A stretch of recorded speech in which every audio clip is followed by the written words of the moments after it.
ఉన్నారు. దేవునికి స్తోత్రం కలుగును గాక.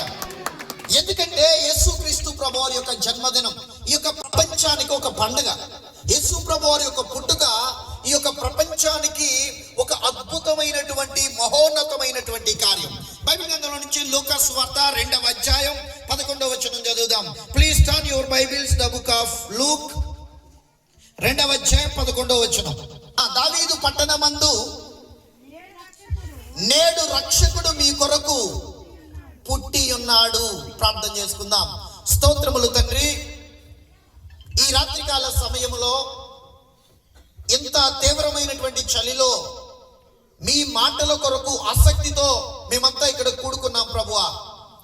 మీరు చెప్పినటువంటి మాట ప్రభువా, ఎక్కడైతే 2-3 కూడి ఉంటారో వారి మధ్య నేనుంటానని చెప్పావు. ఈ సమయంలో మా మధ్య మీరున్నందుకు వందనాలు ప్రభువా. మా మధ్య సంచరిస్తున్నందుకు వందనాలు. ఎవరెవరు ఏ ఏ పరిస్థితుల మధ్య అయితే ఇక్కడికి వచ్చారు, వారి జీవితంలో ఎటువంటి పరిస్థితులు ఎదుర్కొంటూ ఉన్నారో ఈ రోజు ప్రతి ఒక్కరిని మీరు దర్శించండి ప్రభువా.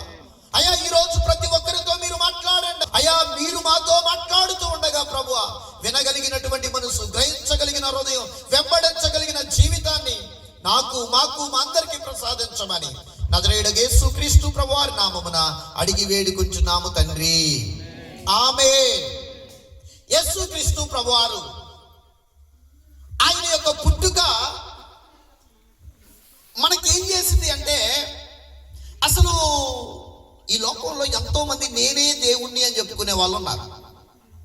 ఫర్ ఎగ్జాంపుల్, ఒక వ్యక్తి మనకి సహాయం చేశాడు అనుకోండి, నువ్వు దేవుడు అంటారు. అంటే వేరే వారి చేత దేవుడు అనిపించుకునే వాళ్ళు ఉన్నారు. వారంతటా వాళ్ళే ఆటోట్రోఫ్స్ లాగా వారంతటా వారే నేనే దేవుణ్ణి అని చెప్పుకునే వాళ్ళు ఉన్నారు. ఇలాంటి రకరకాలైనటువంటి వ్యక్తులు రకరకాలైనటువంటి దేశాలలో వస్తూ ఉన్నారు. కానీ నిజమైనటువంటి దేవుడు, సత్యమైనటువంటి దేవుడు ఎన్ని సంవత్సరాలుగా ఈ బైబిల్ చెప్తున్నా కానీ అయిపోయిందండి? అయిపోలే. ఒక బుక్ మళ్ళీ రిపీటెడ్గా చదివితే బోర్ కొట్టింది. ఫర్ ఎగ్జాంపుల్, మార్నింగ్ వచ్చే పేపరు ఒకసారి చదివిన తర్వాత రెండోసారి డబ్బులు ఇచ్చినా చదవం. ఒక బుక్ ఉందనుకోండి, ఒక 2-3 సార్లు చదవబుద్ధి అవుతుంది, ఆ తర్వాత చదవబుద్ధి కాదు. కానీ బైబిల్ గ్రంథం అనేటటువంటిది ఎన్నిసార్లు చదివినా, ఎంతమంది అయ్యగారులు చెప్పినా, ఎంత వర్ణించినా ఇంకా అదొక జీవపు ఓట. నా మాట జీవపు ఓట అంటారు. అంటే ఎవరు చెప్పినా, నేను చెప్పినా, అయ్యగారు చెప్పినా, ఇంకొకరు చెప్పినా కానీ అందులో నుంచి ఫ్రెష్నెస్, కొత్తదనం నీ జీవితానికి కావాల్సింది వస్తూ ఉంటది. ఈ లోకంలో ఎంతో మంది రచయితలు ఉన్నారు, డబ్బు కోసం రాస్తూ ఉంటారు. ఫర్ ఎగ్జాంపుల్, విలియం షేక్స్పియర్ ప్రపంచ ప్రసిద్ధిగాంచినటువంటి నావెలిస్ట్ అతను. ఇంకా అలా చూసుకుంటూ పోతే ఇప్పుడు కూడా చాలా మంది రచయితలు ఉన్నారు. ప్రతి రచయిత దేని కొరకు అంటే డబ్బు కోసం చేస్తూ ఉంటారు. కానీ బైబిల్ గ్రంథం అనేటటువంటిది డబ్బు కోసం రాసింది కాదు. ఇది దైవ ప్రేరేపితమైనటువంటి గ్రంథము, మానవ జీవితాల్ని ప్రభావితం చేసేటటువంటి గ్రంథం. ఈ యొక్క పరిశుద్ధ గ్రంథం అనేటటువంటిది మానవ జీవితాల్ని ఉన్నతమైనటువంటి స్థితిలోకి, ఒక మనిషిని నిజమైన మనిషిగా మార్చేది ఈ పరిశుద్ధ గ్రంథం. ఈ పరిశుద్ధ గ్రంథపు మాటలను వినగలిగినట్లయితే నీ జీవితంలో అద్భుతమైన మార్పు జరిగింది. There is no doubt at all. ఎందుకంటే నా జీవితంలోనే జరిగింది. పాపం దేవునికి ఇష్టం లేనిది, దేవునికి మనిషికి అడ్డుగా ఉన్నది పాపం. ఈ పాపం అనేటటువంటిది భయంకరమైనటువంటిది. ఈ పాపమే దేవుడి నుంచి మనల్ని దూరం చేసేది. ఈ పాపమే నీ కుటుంబాన్ని ఏడిపించేది. ఈ పాపమే నీ జీవితంలో అనారోగ్యం, నీ జీవితంలో సమస్యలు, నీ పిల్లల జీవితంలో కష్టాలు. ఇక్కడ చూసినా, ఏ వ్యక్తి చూసినా సంతోషంగా లేడు. అరికాలు నుంచి నడినెత్తి వరకు స్వస్థత కొంచెమైనను. ఎందుకని అంటే పాపం పాపం పాపం. 1,00,000 రూపాయలు అప్పంటే తీర్చుకోగలుగుతున్నాం. ఒక 4 అంతస్తులు మేడ కట్టుకోవాలంటే కట్టుకోగలుగుతున్నారు. ఒక పెద్ద కారు కొనుక్కోవాలంటే కొనుక్కోగలుగుతున్నారు. ఎకరాల పొలాలు కొనుక్కోవాలంటే కొనుక్కోగలుగుతున్నారు. కానీ ఈ పాపాన్ని మాత్రం ఎవ్వరూ తొలగించే కెపాసిటీ ఈ లోకంలో ఎవరికీ లేదు. మరి ఈ పాపం ఎట్లా పోతుంది? ఎవరు వస్తే పోతుంది? సబ్బుతో పోయేది కాదు, లేకపోతే మరొక కెమికల్ కాంపౌండ్ తో పోయేది కాదు. మనుషుల యొక్క పాపాన్ని తుడిచివేయగలిగింది, నీ పాపాన్ని, నా పాపాన్ని తుడిచివేయగలిగింది యేసుక్రీస్తు ప్రభువారు మాత్రమే. నీ జీవితంలో ఉన్నటువంటి పాపం, పాపి అని చెప్పినావు అనుకోండి, ఎవరికన్నా కోపం వచ్చింది కదా. నువ్వు పాపి అంటే కోపం వచ్చింది. కానీ మనం పాపులం అనేటటువంటి విషయం మనం ఒప్పుకోలేకపోతూ ఉన్నాం. మన పాపాన్ని మనం కప్పుకొని తిరుగుతూ ఉన్నాం. ఈరోజు పాపం డిఫరెంట్ టైప్స్ ఉన్నాయి అన్నమాట. పాపాలు noticed since, unnoticed since. For example నేను దొంగతనం చేశాను, నాకు తెలిసిద్దా తెలియదా? తెలుస్తుంది దొంగతనం చేసిన విషయం, కానీ నాలో గర్వం ఉంది, తెలిసిద్దా నాకు? అంటే మనకు తెలిసే పాపాలు కొన్ని ఉంటాయి, మనకు తెలియని పాపాలు కొన్ని ఉంటాయి. నాలో ఉండే గర్వం నాకు తెలియదు, ఎదుటివారు చెప్తే గానీ తెలుసు. అన్నోటీస్డ్ సిన్స్ అంటారు.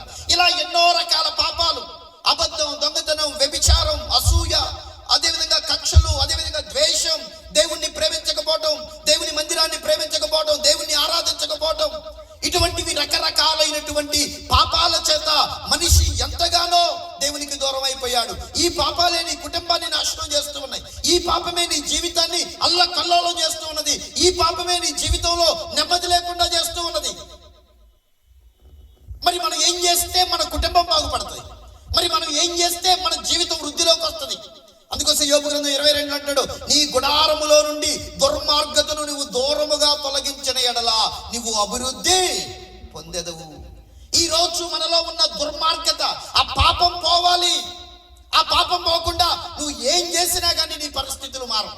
చాలా మంది ఇక్కడ అప్పులు అయిపోయినాయని వేరే ఊరు పోతారు, అక్కడికి పోతే అప్పులు కాకుండా ఉంటాయి. లేకపోతే ఇటు ఉంటే నష్టం వస్తుందని ఇటు వస్తారు, అంటే ఇటు వస్తే నష్టం వస్తుందని ఇటు వస్తే నష్టం పోతుందంటే పోతుందా? పోదు. ఒకరోజు అంట ఒక ఆయనకి తేలుగుట్టిందంట. తేలుగుట్టితే డాక్టర్ గారి దగ్గరికి వెళ్ళాడు. బాగా ఫేమస్ డాక్టర్ ఉంటే అక్కడికి వెళ్ళాడు. అక్కడికి వెళ్ళి ఆ డాక్టర్ గారు నాకు తేలుగుట్టింది, మందు ఇవ్వండి అంటే ఆయన డాక్టర్ గారు మందు ఇచ్చుకుంటే ఈ మాట చెప్పినట్టు, అయ్యా ఎక్కడైతే నీకు తేలుగుట్టిందో అక్కడ వెయ్యి నాయన అన్నాడు. సరే, ఈ పేషెంట్ వచ్చాడు, చక్కగా ఇంటికి వచ్చాడు తగ్గిపోతుందని. కానీ ఆ రోజు నొప్పి ఇంకెక్కువైంది. సరే, తెల్లారైనా తగ్గిద్దేమో అనుకొని చూశాడు, తెల్లారు కూడా తగ్గలేదు, ఇంకా పెరిగింది. కోపం మీద డాక్టర్ గారి దగ్గరకు పోయాడు. డాక్టర్ గారు, ఇంతమంది డాక్టర్లు ఉంటే మీ దగ్గరికి ఎందుకు వచ్చా? మీరు ఇచ్చిన మందు పని చేసిద్దని. కానీ మీరు ఇచ్చిన మందు పని చేయకపోగా నా నొప్పి ఎక్కువైంది. సరే అయ్యా, ఇది కాదు, ఇంకా డోస్ పెంచేస్తాని మళ్ళీ ఇచ్చిందంట డాక్టర్ గారు. ఇంటికి వచ్చిండు, మళ్ళీ అదే పరిస్థితి, నొప్పి తగ్గడంలో ఎక్కువైతుంది. ఇక ఈసారి కోపం మీద డాక్టర్ గారి దగ్గరికి వెళ్ళి, డాక్టర్ గారిని లబో దిబో, ఏంటి మీరు ఎట్లా చేశారు, అది ఇది అంటే ఆయనకు ఒక డౌట్ మొదలైంది. అరే, నేను కొన్ని వందల మందికి నేను ట్రీట్మెంట్ చేసిన, అందరికీ తగ్గిపోయింది, కానీ నీకు మాత్రం తగ్గడం లేదు, నొప్పి ఎక్కువైంది. ఎక్కడ వేస్తున్నావు నువ్వు మందు అంటే, సార్ మీరు చెప్పిన దగ్గరే వేస్తున్నా. సరే, ఎక్కడ వేస్తున్నావు పదనాయన అని చూపిస్తే ఆ డాక్టర్ గారిని తీసుకొని పోతే ఆ కొబ్బరి చెట్టు మొదట్లో వేస్తున్నాడు. అక్కడ డాక్టర్ గారు, ఏం బాబు నువ్వు రాసుకోవాల్సింది నీకు ఎక్కడైతే కుట్టిందో అక్కడ రాసుకోవాలి, కానీ నువ్వు కొబ్బరి చెట్టు మొదట్లో వేస్తే ఎట్ట తగ్గిద్ది నాయన అంటే, నన్ను అక్కడే కుట్టింది సార్ తేలన్నాడు. అంటే ఇప్పుడు ఎంత పెద్ద డాక్టర్ దగ్గర పోయినా తగ్గిద్దే వాడిది. ఎందుకని? ఎక్కడ రాసుకోవాలి? ఎక్కడైతే కుట్టిందో అక్కడ, కానీ ఎక్కడైతే కుట్టిందో ప్లేస్ కాదు. ఈరోజు మనం ట్రీట్మెంట్ చేయాల్సింది దేనికంటే మన పాపానికి. మరి ఈ పాపం ఎట్లా పోతుంది? కోట్ల రూపాయలు ఇస్తే పోతుందా? లేకపోతే ఏం చేస్తే పోతుంది? లేకపోతే ఒక 1000 మందికి బట్టలు పంచి పెడితే పోతుందా? పోదు. మరి ఎట్లా పోతుంది అంటే, యేసుక్రీస్తు ప్రభువారు పరలోకంలో నుంచి భూలోకానికి దిగొచ్చింది దేనికంటే? పాపాన్ని కడగటానికి.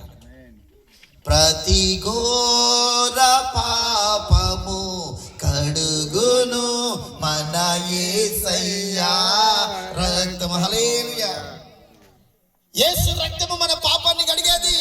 ఈరోజు పాపాన్ని ఒప్పుకోకుండా పాపాన్ని కప్పుకొని తిరుగుతున్న నయమాన్ లాగా. నయమాన్ అని ఒక వ్యక్తి ఉన్నాడు బైబిల్ గ్రంథంలో.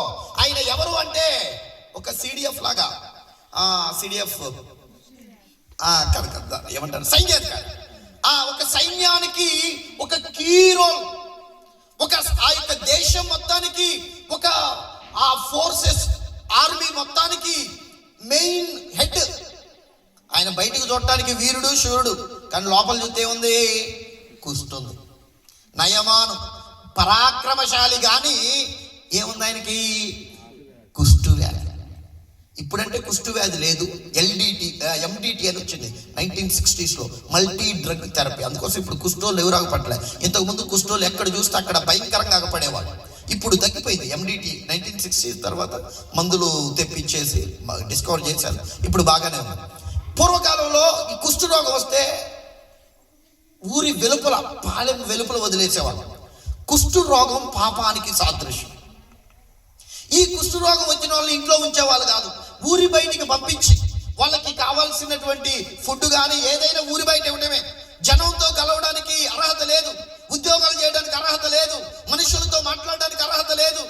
వాళ్ళని తీసుకుపోయి ఎక్కడో ఊరి బయట పడివేయాలి కుష్ఠరోగుల్ని. కానీ ఈ నయమాను అనబడినటువంటి వ్యక్తి కుష్ఠరోగే, కానీ తన కుష్ఠరోగం ఎవరికి అగపడకుండా మంచి విలువ కలిగినటువంటి వస్త్రాలు వేస్తాడు. బయటికి పరాక్రమశాలి అని చెప్తున్నారు, కానీ లోపల చూస్తే ఒక కుష్ఠరోగి. కప్పుకొని తిరుగుతున్నాడు. ఈరోజు చాలా మంది పాపాన్ని ఒప్పుకోకుండా కప్పుకొని తిరుగుతున్నారు. అది ప్రమాదం అండి. పాపాన్ని ఈరోజు నేనైనా నువ్వైనా దేవుడు ఈరోజు నీకు ఇచ్చిన అవకాశం ఇది. ఈ రోజు నువ్వు బయటికి వెళితే నువ్వు ఆశీర్వదించబడతావు. This is the time. అది దాచుకునేది కాదు, అది వదిలిపెట్టాలి, విడిచిపెట్టాలి.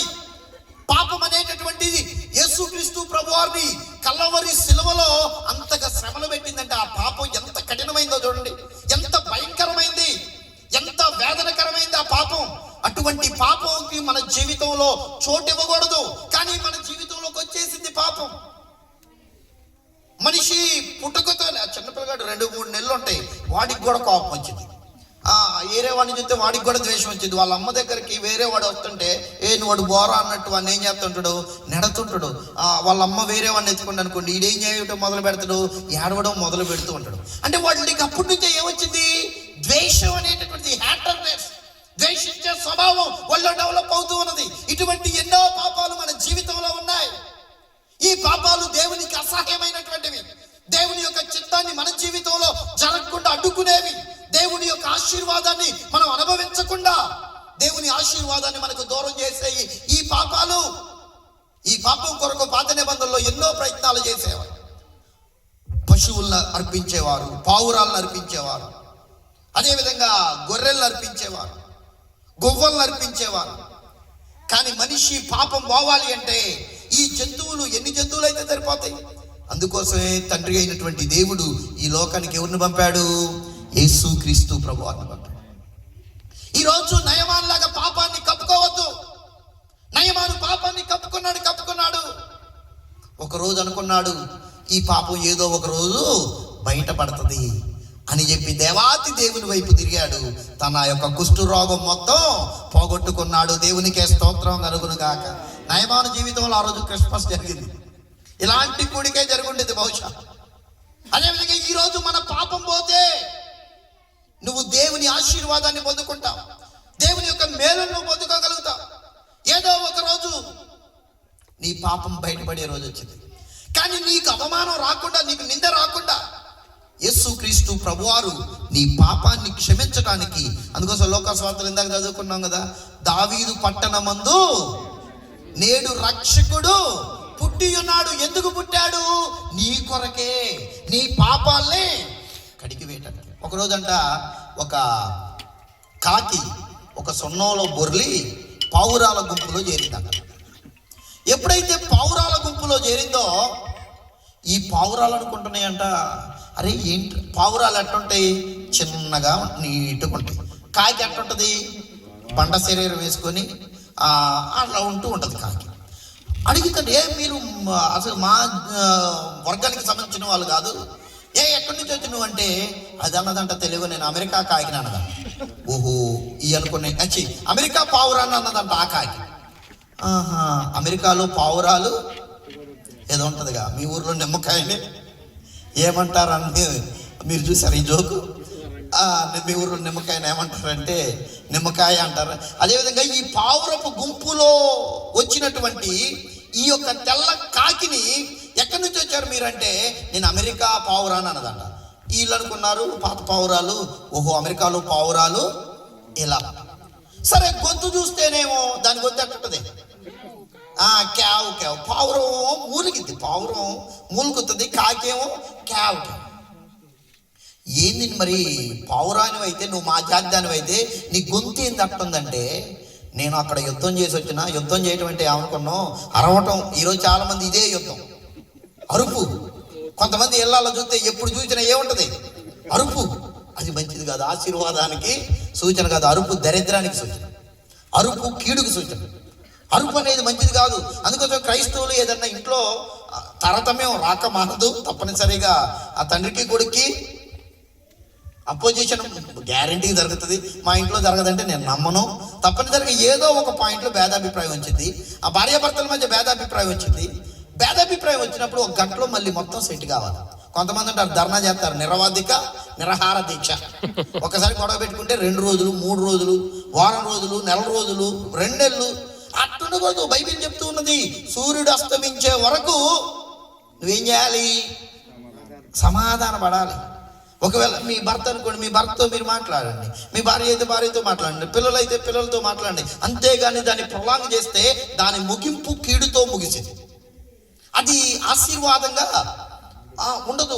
ఒక గొడవ కానీ, ఒక విభేదం కానీ ఇది 1 గంటలో ముగియకపోతే అది ఎంత ప్రమాదం అంటే అది భయంకరమైన ప్రమాదం. ఆ కాకి అరుస్తుంటే ఏంది నీ స్వరం అట్టుందంటే, నేను యుద్ధం చేయటం అంటే కొట్టడమే కాదు, అరవటం కూడా ఒక యుద్ధం. సర్లేని స్పేర్ చేసి వదిలేశారు. ఈ లోపల వర్షం వచ్చింది. వర్షానికి దీని రంగంతా బయటపడ్డది. అప్పుడు ఈ పాత పావురాలన్నీ కలిసి ఏం చేసినాయి? భయంకరంగా దాడి చేసి తరివేసి. అదేవిధంగా కడవరి వర్షం కురవక మానదు, యేసయ్య రాక మానదు, మన రంగులన్నీ బయటపడక మానదు. ఇప్పుడు నేను మీ ముందు మంచిగా ఉన్నట్లు అటించవచ్చు, కానీ నా యొక్క హృదయ స్థితి ఎరిగిన వాడు దేవుడు. అందుకోసం ఆయన ముందు మన పాపాన్ని ఒప్పుకోవాలి. ఈరోజు యేసు ప్రభువారు ఈ భూలోకానికి వచ్చింది ఎందుకంటే మన పాపాలని కడగటానికి. ఈరోజు నీ పాపం అంతా కడగబడుతుంది. యేసు ప్రభువారిని నువ్వు విశ్వసించినట్లయితే, యేసు ప్రభువారిని నమ్ముకున్నట్లయితే మన పాపాల పరిహారార్థమై ఆయన కల్వరి సిలువను ఎక్కినటువంటి దేవుడు. 1 మన పాపం పోగొట్టడానికి వచ్చాడు. 2 నరకం తప్పించడానికి వచ్చాడు. చూడండి, నరకం అనేది ఒకటి ఉంది. చాలా మంది అంటారు, ఎవడు చూస్తుండండి చచ్చిపోయిన తర్వాత నరకం ఉంది, పరలోకం ఉంది అంటూ ఉంటారు. చచ్చిపోయిన తర్వాత ఎవరు చూస్తారండి? మనం పుట్టక ముందు మనకేం తెలుసా ఈ లోకం ఎట్టుంటుందని? చిన్నప్పుడు పిల్లగాళ్ళకి చెప్తారు, చదువుకోరా అని చెప్తారు. చదువుకోకపోతే ఇట్లా మట్టి పనులు చేయాల్సి వచ్చిందని వాడికి తెలుసు? అప్పుడు వాడికి తెలియదు, కానీ చెప్పింది ఎన్నడా? పిల్లగాళ్ళు చదువుకోరా, మంచి హోంవర్క్ చేయరా, మంచి బడికి పోతే నీ కుటుంబం బాగుండిద్ది, నీ జీవితం బాగుండిద్ది, నీకు మంచి ఉద్యోగం వచ్చింది అంటే వాడు ఏంటడా? వాడు ఎండో. అంటే ఇలాంటి పరిస్థితి వచ్చిందని వాడికి చెప్పినా ఏంటంట. అదేవిధంగా మనకు కూడా చెప్తున్నారు, ఈ సేవకులంతా చెప్తున్నారు, అమ్మ యేసయ్య వస్తాడు, పరలోకం నరకం అని 2 దారులు ఉన్నాయి. నువ్వు దేవుని నమ్ముకుంటే పరలోకానికి పోతావు, దేవుని నమ్ముకోకపోతే నరకానికి పోతావు అని చెబుతూ ఉంటే చాలా మంది చచ్చిపోయినాక చూద్దామని అంటారు. చచ్చిపోయినాక ఇప్పుడు మీ పిల్లగాళ్ళని చదువుకోవంటే చదువుకోకుండా బడెక్ కొడితే ఇప్పుడు ఏం పనులు చేస్తున్నారు? కొంచెం కష్టపడే పనులు చేస్తున్నారు. రేపటి రోజున మన జీవితం కూడా అంతే ఉంటుంది. నరకం అనేటటువంటిది భయంకరమైనటువంటిది. ఈ నరకం నుంచి మనం తప్పించబడాలి. ఈ నరకం డబ్బులు ఇస్తే తప్పించుకునేది కాదు. అందుకోసమే గోధుమలు గురుగులు ఉపమానంలో కోత కోయువారు ఎవరంట? దేవుని యొక్క దూతలు. కాబట్టి ఎవరైతే యేసు ప్రభువారిని నమ్ముకుంటారో, యేసు ప్రభువారు ఈ భూలోకానికి వచ్చింది నరకం నుంచి మనల్ని తప్పించడానికి. నరకంలో అగ్ని ఆరదు, పురుగు చావదు. అటువంటి భయంకరమైన నరకానికి మనం పోవద్దు. ఇంత తెలుసుకొని నరకానికి పోవటం అంటే మన చేతులారా మన జీవితాన్ని నాశనం చేసుకోవటమే. ఈరోజు ఒక 5 ఎకరాలు సంపాదించడం గొప్ప కాదు, లేకపోతే ఒక పెద్ద ఉద్యోగం సంపాదించడం గొప్ప కాదు, లేకపోతే 1 కోటి రూపాయలు సంపాదించడం గొప్ప కాదు. నరకం నుంచి తప్పించబడటం గొప్ప. ఈరోజు మనం నరకం నుంచి తప్పించబడాలి. అందుకోసమే సేవకులు అన్ని వదిలిపెట్టుకొని, ఉద్యోగాలు వదిలిపెట్టుకొని, చదువులు వదిలిపెట్టుకొని, వాళ్ళకి వచ్చే సోర్స్ ఆఫ్ ఇన్కమ్ వదిలిపెట్టుకొని ఎందుకు ఇంతగానో సేవ చేస్తూ ఉన్నారంటే అగ్నిలో నుంచి లాగినట్టు లాగాలంట. నరకానికి పోయి మన యొక్క జీవితాలు ఎటు మళ్ళీ అంటే నరకం వైపు మళ్ళీ గుడ్డిగా నరకం వెళ్ళిపోతూ ఉన్నాం. మన పూర్వీకులు పోయారు, మన తాతలు పోయారు, మన తాతల యొక్క తాతలు పోయారు, మన తల్లిదండ్రులు కూడా పోయారు. కానీ ఈ రోజు నువ్వు దేవుడు నిన్ను ఉంచింది, ఈ యొక్క కోటంలోకి నిన్ను తీసుకొచ్చింది. నరకంలో నుంచి నువ్వు మైగ్రేట్ కావాలి, నరకం నుంచి నువ్వు తెప్పబడాలి, నరకం నుంచి నువ్వు జీవం వైపు నడిపించబడాలి. దేవునికే స్తోత్రం కలుగును గాక. యేసు ప్రభువారు ఈ భూలోకానికి వచ్చింది నరకంలో నుంచి మనల్ని తప్పించడానికి, నరకం వైపు నుంచి పరలోకం వైపు తెప్పించబడటానికి.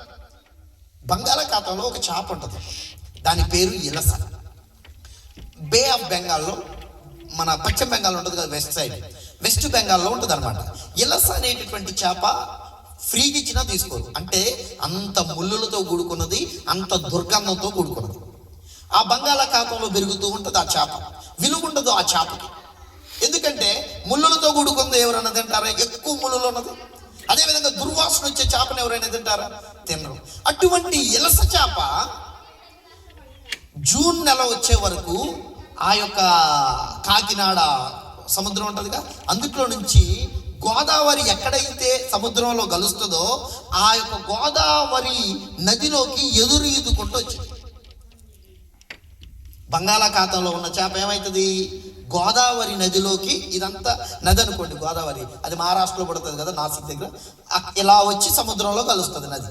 ఈ సముద్రంలో ఉన్న ఇలస చేపలన్నీ జూన్ నెల వచ్చే వరకు ఏమైంది అంటే ఈ గోదావరి నదిలోకి ఎదురెత్తుంది. ఇప్పుడు వాటర్తో పాటు పోవటం, కిందకు పోవటం ఈజీ, కానీ ఎదురేదటం చాలా కష్టం. ఈ ఇలస అనేటటువంటి పనికిరాని చేపలు, విలువలైనటువంటి చేపలు ఏమైంది అంటే ఎదురు ఈదుతూ ఉంటాయి. ఈ ఎదురు ఈదేటటువంటి క్రమంలో వాటి పొలుసులన్నీ పోతాయి. వాటి యొక్క సిస్టమ్స్, ఆ బయలాజికల్ సిస్టమ్స్, వ్యవస్థలన్నీ కూడా మారిపోతాయి. ఈ యొక్క కొత్త నీళ్లు తాగి, కొత్త మన్ను తిని, అవి మనకి యానం, అమలాపురం వచ్చే వరకు ఆ చేపలు పులసగా మారతాయి. విన్నారా పేరు? పులస. ఈ పులస అసలు ఇలస. ఆ ఇలస అనే చేప వలసొచ్చి పులసగా మారింది. ఇప్పుడు పులసకి ఎంత వాల్యూ? 2000, 3000, 4000. ఇలసగా ఉన్నప్పుడు దాని విలువ 0. ఫ్రీకి ఇచ్చిన తీసుకోలే. కానీ వలసొచ్చిన తరువాత దానికి ఏమైంది? విలువ పెరిగింది. ఈ లోకంలో ఉన్నప్పుడు, యేసు ప్రభు లేనప్పుడు నీ జీవితం ఒక ఇలస. మనకి విలువ ఉండదు. ఏం చేసినా నష్టాలే, ఎటు చూసినా దారిద్ర్యమే, ఎటు చూసినా అనారోగ్యమే, ఎక్కడ నెమ్మది ఉండదు, శాంతి ఉండదు. కానీ ఎప్పుడైతే లోకంలో నుంచి దేవుని యొక్క మందిరంలోకి నువ్వు రాగలుగుతావో నీ విలువ ఏమైతుంది? పెరుగుతూ ఉంటది. దేవునికే స్తోత్రం కలుగును గాక. నీ విలువ పెరిగింది, నీ కుటుంబ విలువ పెరిగింది, నీ పిల్లల విలువలు పెరుగుతాయి, నీ మైండ్ మారింది, నీ మనస్తత్వం మారింది, నీకు మారు మనసు కలిగింది, నువ్వు ఒక విలువైనటువంటి వ్యక్తిగా మార్చబడతావు. ఈ రోజు యేసు ప్రభు వారు ఈ భూలోకానికి ఎందుకు వచ్చారంటే ఈ లోకంలో నుంచి ఆయనలోకి మనల్ని ఏం చేసుకున్నాడు? వలస తెచ్చుకున్నాడు. ఈ అడాప్టెడ్, మనల్ని దత్తత తీసుకున్నాడు. ఆయన ప్రాణం ఇచ్చి, నీ బదులు ఆయన ప్రాణం ఇచ్చి ఆయన జీవితాన్ని నీకిచ్చాడు. యేసుక్రీస్తు ప్రభు వారు చనిపోయింది వెరీ యంగ్ స్టేజ్, 33.5 సంవత్సరాలు. అదే ఒక 60 సంవత్సరాలు చచ్చిపోవచ్చుగా, 70 సంవత్సరాలకు చచ్చిపోవచ్చుగా, 80 సంవత్సరాలకు చచ్చిపోవచ్చుగా. ఎందుకు వెరీ యంగ్ ఏజ్ లో చనిపోయాడంటే ఆయన జీవితం ఎవరికి ఇచ్చాడు? మిగిలిన జీవితం నీకు, నాకు, మనకిచ్చాడు. ఆయన ఈ లోకంలోకి వచ్చింది ఆయన జీవితాన్ని నీకివ్వడానికి. మన దరిద్రతను ఆయన తీసుకున్నాడు. ధనవంతుడవై ఉండి దరిద్రుడైపోయాడు. ఈరోజు మనల్ని ధనవంతులు చేయడానికి, మనల్ని శాంతి కలిగిన వారిగా చేయడానికి, మనల్ని ఆశీర్వదించడానికి ఆయన ఈ భూలోకంలోకి రావడం జరిగింది. దేవునికే స్తోత్రం కలుగును గాక. నరకం నుంచి తప్పించడానికి. రెండవది, మొట్టమొదటి యేసు ప్రభువు ఈ లోకంలోకి ఎందుకు వచ్చారు చెప్పండి? మన పాపాలని కడిగివేయడానికి. రెండవది, నరకం నుంచి తప్పించడానికి. మూడవది, పరలోక రాజ్యం మనకి ఇవ్వడానికి. ఈ లోకంలో ఉన్నతమైనటువంటి స్థలం ఏందయ్యా అంటే అమెరికానా? చాలా మంది అమెరికా పోవడానికి, మొన్న ఒక అమ్మాయి MBBS అయిపోయి ఎండికి రాసిందో, అప్పీర్ అయిందో కాలేదు, I don't know exactly. America embassy వాళ్ళు వీసా క్యాన్సిల్ చేశారు. ఇంటికి వచ్చి సూసైడ్ చేసుకొని చచ్చిపోయింది. అంటే ఆమె డ్రీమ్ ఏంది? అమెరికా పోవటం, లేకపోతే లండన్ పోవటం, యూరోపియన్ కంట్రీస్ పోవటం. ఎందుకంటే అక్కడ లైఫ్ కొంచెం స్టాండర్డ్ లైఫ్ ఉంటుంది, అక్కడ కొంచెం లైఫ్ బాగుంటుంది అనేటటువంటి ఉద్దేశం. అమెరికా కంటే గొప్పది ఏంది? పరలోకం. దేవునికే స్తోత్రం కలుగును గాక. We're citizens of the heaven. మనం పరలోక పౌరసత్వం కలిగినటువంటి వారు. అమెరికా వీసా రావడానికి ఇప్పుడు అన్ని తంటాలు పడుతున్నారు. సరే, వీసా ఒక ఎత్తు అయితే సిటిజన్షిప్, పౌరసత్వం రావడానికి భయంకరంగా అక్కడికి పోవాలి, గ్రీన్ కార్డు రావాలి. 10-15 సంవత్సరాలు చేస్తే గ్రీన్ కార్డు వచ్చింది. గ్రీన్ కార్డు వచ్చిన తర్వాత పర్మనెంట్గా డాక్యుమెంటేషన్ చేసుకోవాలి. అయితే చాలా తంటాలు పడాలి. కొన్ని కంట్రీస్కి పౌరసత్వం రావాలంటే, for example Caribbean cities, Caribbean ఉన్నాయి. ఈ కరేబియన్ దీవులలో పౌరసత్వం రావాలంటే ఒక 40 లక్షలు కడితే వచ్చింది. ఇప్పుడు దుబాయ్లో రావాలంటే ఒక 20 లక్షల రూపాయలు కడితే మనకు సిటిజన్షిప్ వచ్చింది. అంటే ఏరే దేశానికి పౌరసత్వం కావాలంటే కొన్ని డబ్బులు కడితే ఈ వ్యక్తి మా దేశపు పౌరుడు అని గుర్తిస్తారు. కానీ ఈ లోకంలో దేవుడు మనకి ఎంత ఇచ్చిండో తెలుసా? పరలోక పౌరసత్వం. దేవునికే స్తోత్రం కలుగునాక. యేసు ప్రభువు ఈ భూలోకానికి వచ్చింది ఎందుకు పుట్టిండు ఆయనంటే మనల్ని ఆ దేశపు వారసులుగా చేయడానికి, ఆ దేశ పౌరులుగా చేయడానికి. మనం ఈ దేశానికి సంబంధించిన వాళ్ళం కాదు. మనం ఏ దేశానికి సంబంధించిన వాళ్ళం? పరలోకము నా దేశము. ఏంటంటారు? మన దేశం ఏది? పరలోకం.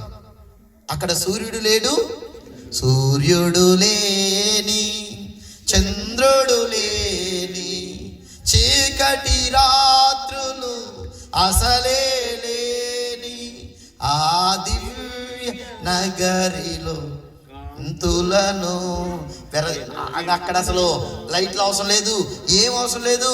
అది ఇక్కడ బంగారం మన మీద ఉండేది, అక్కడ మన కింద ఉండేది.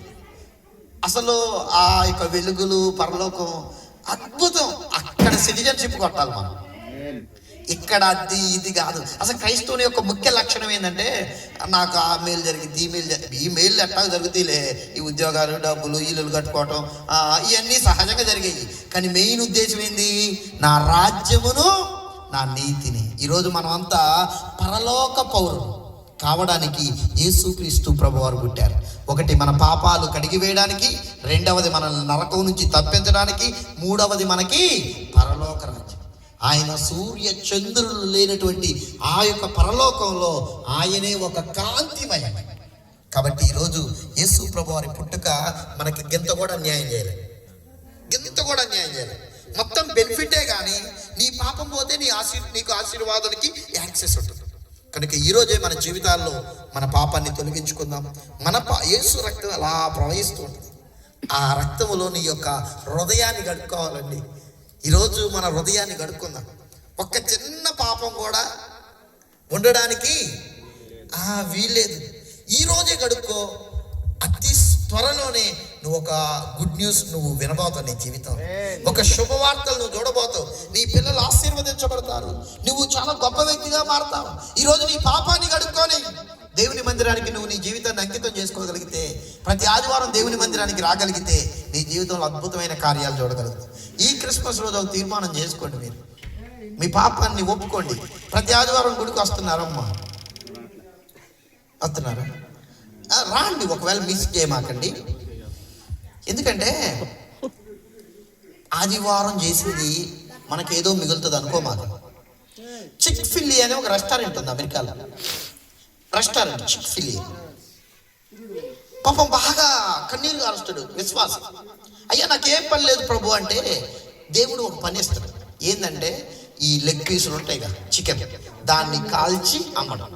ఆ రెస్టారెంట్ పేరు Chick fil A, US based restaurant. ఆయన ఒక తీర్మానం ఏంటంటే ప్రతి ఆదివారం నా యొక్క రెస్టారెంట్ మూసేస్తాను. My company policy is Sunday is holiday. చాలా మంది నవ్వారు.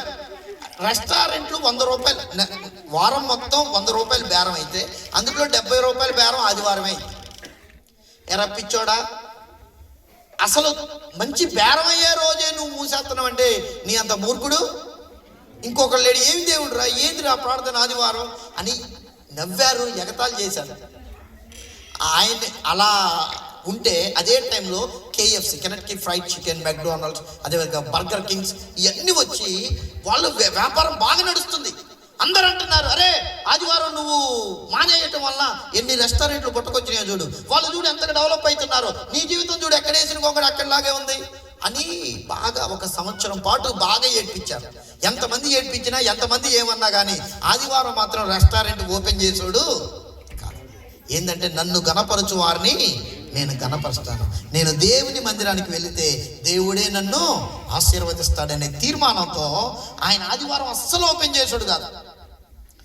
వితిన్ 10 years 10 సంవత్సరాలలో ఆ చిక్ ఫిల్ ఏ రెస్టారెంట్ ప్రపంచంలో 1000 కోట్ల బిజినెస్లోకి మారిపోయింది. ఎవరు చేశారు? దేవుడే చేశాడు. హల్లెలూయా. మీరు కొట్టి చూడండి. ఈ మిమ్మల్ని ఏదో మభ్య పెట్టడానికి చెప్పే మాట కదా. Go through the internet, Chick fil A restaurant గురించి చదవండి, చూడండి. అందుకోసమే మనం దేవుణ్ణి ప్రేమించాలి. మన కోసం ఎంత ప్రేమించండి యేసు ప్రభువారు. అదేవిధంగా ఈరోజు మనం ఏం చేయాలి? తిరిగి దేవుణ్ణి ప్రేమించాలి. యేసయ్య పుట్టుక మన జీవితాలకు ఆశీర్వాదకరం.